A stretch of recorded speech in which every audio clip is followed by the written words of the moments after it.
بسم اللہ الرحمن الرحیم۔ تمام دیکھنے والے دوستوں کو السلام علیکم۔ پلیز میرے چینل کو سبسکرائب کر لیں۔ حضور اکرم صلی اللہ علیہ وسلم فجر کی نماز کے بعد اصحابہ کرام سے دریافت کرتے تھے کہ آج کسی نے کوئی خواب دیکھا ہے؟ اگر کسی نے دیکھا تو آپ صلی اللہ علیہ وسلم اس کی تعبیر فرما دیا کرتے تھے۔ چنانچہ ایک مرتبہ آپ نے صحابہ کرام سے دریافت فرمایا تو کسی نے بھی کوئی خواب نہیں دیکھا تھا، تو آپ نے کہا کہ میں نے ایک خواب دیکھا ہے کہ میرے پاس دو آدمی آئے اور مجھے ایک مقدس سرزمین کی طرف لے چلے۔ میں کیا دیکھتا ہوں کہ ایک شخص وہاں بیٹھا ہوا ہے اور دوسرا شخص ہاتھ میں زنبور لیے کھڑا ہے۔ اس بیٹھے شخص کے کلے چیر رہا ہے۔ جب ایک کلہ گدی تک چیر جاتا ہے تو وہ دوسرے کے ساتھ بھی یہی کرتا ہے۔ اتنی دیر میں پہلے والا کلہ درست ہو جاتا ہے، مگر وہ شخص اس کے ساتھ یہی عمل کرتا ہے۔ یہ دیکھ کر میں نے دریافت کیا کہ یہ کیا ماجرا ہے، تو وہ دونوں کہنے لگے کہ آگے چلیں۔ ہم آگے گئے تو ایک ایسے شخص پر سے گزر ہوا جو لیٹا ہوا ہے اور دوسرا شخص اپنے ہاتھ میں بھاری پتھر لیے اس لیٹے ہوئے شخص کے سر کو بے دردی سے کچل رہا ہے۔ چنانچہ وہ شخص اس کے سر پر زور سے پتھر مارتا ہے تو پتھر لڑک کر دور جا پڑتا ہے۔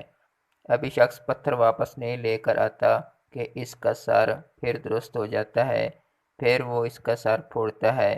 میں کہا کہ یہ کیا ماجرا ہے؟ تو کہنے لگے کہ آگے چلیں۔ جب آگے گئے تو ہم ایک ایسی غار پر پہنچے جو اندر سے تندور کی طرح کشادہ تھی اور اوپر سے تنگ، اور اندر آگ دہک رہی ہے اور بہت سے مرد عورت اس میں پڑے ہیں۔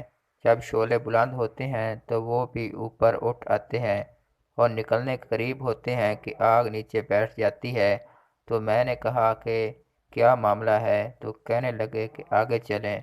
آگے چل کر دیکھا کہ ایک خون کی نہر میں ایک شخص کھڑا ہے اور دوسرا نہر کنارے پر کھڑا ہے جس کے سامنے بہت سے پتھر پڑے ہیں۔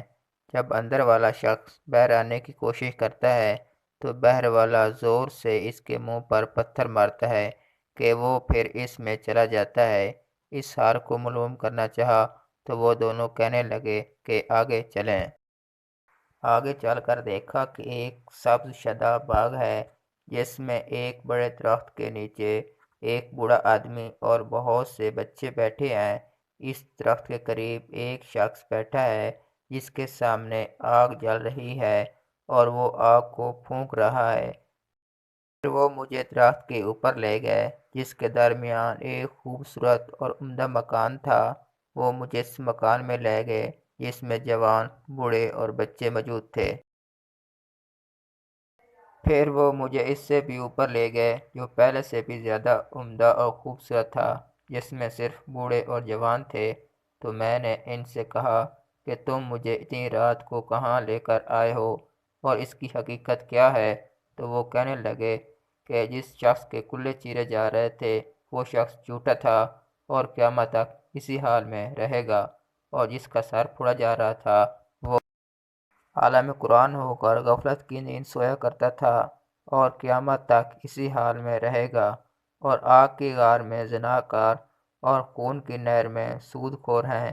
ہاں، وہ بڑے میاں جو سب شاداب درخت کے نیچے بیٹھے تھے وہ حضرت ابراہیم علیہ السلام تھے، اور ان کے ارد گرد لوگوں کی نابالغ اولاد موجود ہے۔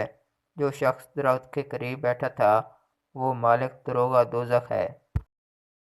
جو درخت پر پہلا مکان تھا وہ عام مسلمانوں کا ہے، اور جو اوپر تھا وہ شہیدوں کا مکان تھا۔ ہم دونوں میں جبرائیل اور دوسرا میکائیل ہے، اور کہنے لگے کہ اوپر نظر اٹھا کر دیکھو۔ میں نے نظر اٹھا کر دیکھا تو مجھے ایک سفید بادل نظر آیا۔ تو کہنے لگے کہ یہ تیرا مکان ہے۔ میں نے کہا کہ آپ مجھے یہیں چھوڑ دیں کہ میں اس میں داخل ہو جاؤں۔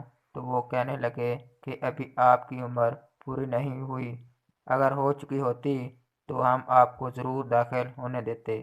خلاصہ: انبیاء کا خواب وہی ہوتا ہے، اس شکایت سے جھوٹ، زنا، سود خوری اور قرآن پاک کا علم ہونے کے باوجود یہ خبر ہے نہ دنیا اور آخرت کی تباہی اور بربادی ہے۔